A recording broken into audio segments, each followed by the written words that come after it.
Nous sommes en direct sur TV Finance et nous retrouvons Pierre Verret, stratégiste chez Active Trade. Bonjour Pierre. Merci beaucoup, bonjour Anne-Laure, bonjour à toute l'équipe. Alors que la City est au cœur des discussions post-Brexit, on s'intéresse aujourd'hui au taux de change euro-livre sterling avec vous ? Absolument, absolument, tout à fait. Je voulais revenir un petit peu sur cette paire majeure qui nous intéresse depuis ce fameux vote sur le référendum du Brexit. Alors c'est vrai qu'un point technique avait déjà été fait au tout début du mois de février. Le dossier a un petit peu évolué aussi bien techniquement que macroéconomiquement. C'est pour ça que je voulais refaire un petit point avec vous sur les tenants et les aboutissants de ce dossier. Alors très simplement déjà en introduction. Il faut rappeler un petit peu où nous en sommes dans ces fameuses négociations entre le bloc européen et nos amis britanniques.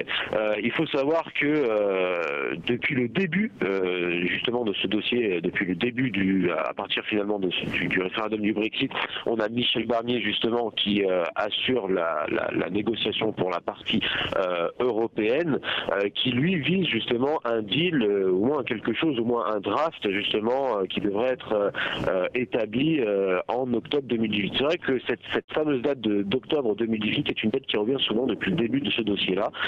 On sait que l'Union européenne ne veut pas, entre guillemets, un deal vraiment élaboré de manière un petit peu trop dans le rush, si j'ose dire, et aimerait vraiment poser les bases de ce fameux deal bien avant, finalement, plusieurs mois avant même la sortie effective du Royaume-Uni, du bloc européen. Alors c'est vrai que côté, en tout cas anglais, côté britannique plutôt, officiellement en tout cas, la plupart des officiels veulent tenir, en tout cas cet engagement, veulent respecter cette fameuse date d'octobre 2018, même si en privé c'est un tout autre discours qui se mène, selon certaines sources proches justement des officiels en ce qui concerne la partie négociation, nous disent que justement la plupart des officiels viserait plutôt un deal en janvier donc 2019, ce qui pourrait être relativement dangereux, j'allais dire, puisque on se trouverait finalement qu'à deux mois de la sortie effective du UK du bloc européen, ce qui ne laissera bien évidemment pas beaucoup de temps pour faire des amendements. Oui, absolument. Pour mettre en place quelque chose et éventuellement faire des amendements si besoin est. C'est aussi une stratégie, Tout à fait. C'est comme dans toute négociation finalement. C'est un espèce de rapport de force que chacun justement veut gagner. Reste à savoir un petit peu ce qui va se passer à ce fameux sommet qui aura lieu le 22-23 mars prochain. Sommet durant lequel le bloc européen a pour volonté d'obtenir certains débuts, certains brouillons justement concernant ce fameux deal. On sait en tout cas que le bloc européen veut faire avancer les choses, ne veut pas faire traîner les choses en longueur, contrairement justement à nos amis britanniques qui, comme je viens de le dire, à qui ça ne ferait pas peur en tout cas de faire traîner les choses jusqu'au mois de janvier, quand bien même cela se ferait rapprocher justement la date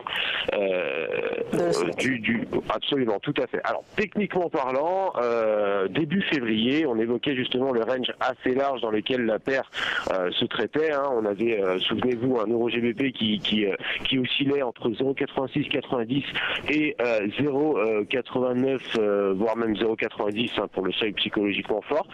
Ce fameux range, donc ce fameux canal descendant a très récemment été invalidé par la hausse. On a donc un euro GBP qui s'est affranchi de sa ligne de résistance dynamique baissière donc pour nous offrir un nouveau plus haut aux portes des 0,8970 qui représente la première résistance pour les prix. Alors globalement, le marché s'est affranchi de ce fameux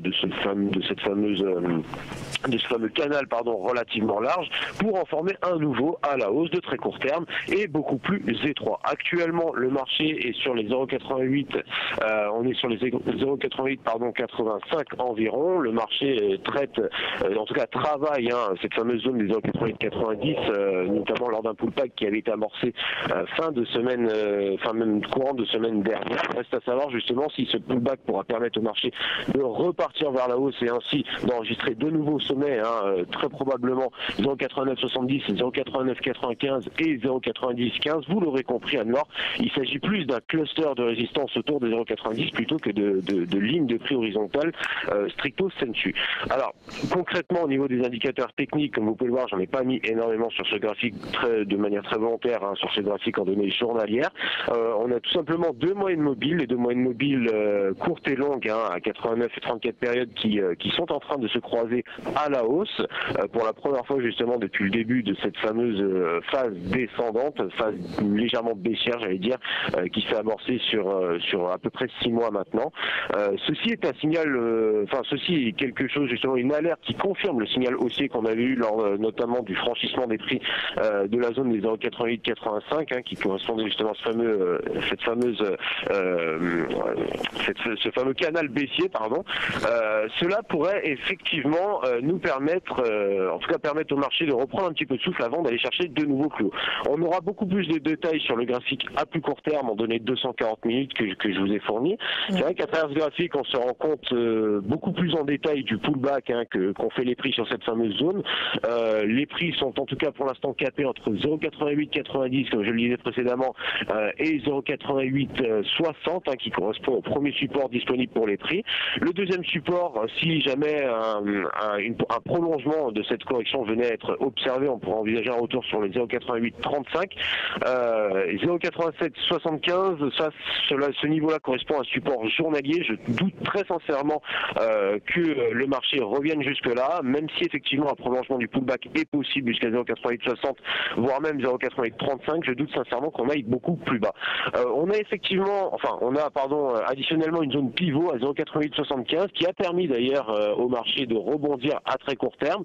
Actuellement, le marché se oscille autour des 0,8890. Aucun signal, j'allais dire clairement, aussi en tout cas en intraday ou même sur la semaine pour l'instant, même si la moyenne mobile qui est toujours ascendante, moyenne mobile exponentielle à 89 périodes, joue toujours en tout cas remplit toujours très bien son rôle de support pour les prix. On a un indicateur MACD qui est repassé pour la première fois en zone négative depuis la tendance haussière de court terme qui s'est installée sur les prix depuis la fin février. Alors, comme vous l'avez compris, Anne-Laure, on est dans une situation haussière de moyen terme sur ce marché-là. À très court terme, on est au sein d'un mouvement baissier, un mouvement correctif baissier qui pourrait justement se prolonger assez loin jusqu'à 0,8835 comme évoqué. Donc, je ne recommanderais pas pour l'instant la prise de position short, même si le marché semble bien réagir au contact de sa moyenne mobile exponentielle. Cela dit, il faudra avoir un œil aguerri. Je recommande à tous les traders et les investisseurs de bien observer la réaction du marché sur les zones techniques précédemment citées afin éventuellement de profiter de la prochaine envolée ou de la prochaine poursuite de la baisse des prix. Alors, macroéconomiquement, pour clôturer un petit peu ce dossier avec vous, Anne-Laure, je ferai un petit mot sur Je vous coupe juste, quand vous dites tendance haussière à moyen terme, rappelez-moi. Alors, effectivement, à moyen terme, quand je parlais de tendance haussière moyen terme, je fais notamment référence à ce fameux canal haussier dans lequel les prix se sont inscrits depuis... Moyen terme, c'est quelle échéance? Moyen terme, c'est de quelques semaines à quelques mois, et long terme, ce sera plus de quelques mois à quelques années. Voilà. Pour revenir un petit peu à ce qui nous intéresse dans la journée, et puis surtout dans la semaine, puisqu'on a pas mal de choses qui vont tomber, pas de grosses statistiques économiques à attendre aujourd'hui. On a bien évidemment le balance du budget fédéral aux États-Unis qui pourra éventuellement ramener quelques mouvements un petit peu directionnels dans la journée, mais rien de très significatif.